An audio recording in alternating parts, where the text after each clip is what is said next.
এগুলা কি আপনার ক্ষেতের লাউ? কি আপনার ক্ষেতের এগুলা? ক্ষেতেরই। কত বিক্রি করেন এগুলা? 60 টাকা করে, মানে যার কাছে যা পারেন। সুপ্রিয় দর্শক শ্রোতা, এই মুহূর্তে রয়েছি আমি ঢাকা কেরানীগঞ্জ আলিপুর ব্রিজের ঢালে, এবং আলিপুর ব্রিজের ঢালে একটা ছোট্ট বাজার বসে সন্ধ্যার পর থেকেই। দেখতে পাচ্ছেন এখানে সব টাটকা সবজি, এগুলা একদম শীতের সবজিগুলা ক্ষেত থেকে মাত্র উঠায় নিয়ে আসছে। এই সবসময় এখানে জমকালো ভাবে এই সবজি বাজার বসে, এবং এখানে দেখতে পাচ্ছেন ইলিশ মাছ, ডিম, এখানে এগুলো বিক্রি করা হয়।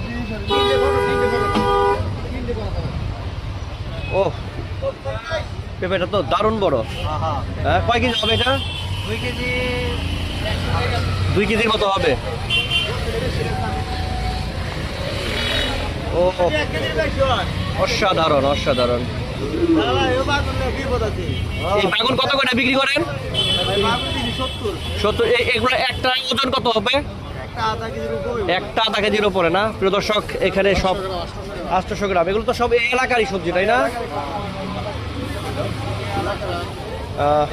এই লাউগুলো তো খুবই সুন্দর, চমৎকার লাউ। প্রিয় দর্শক দেখেন, চমৎকার লাউ। এ কত করে এগুলা? 40-50, যেটার কাছে যা পারেন না। এগুলো তো মনে হয় আজকে নিয়ে আসছেন। দর্শক দেখেন, ছোট্ট একটি বাজারে কিন্তু কেনাবেচা চলছে, একদম হরদমে চলছে।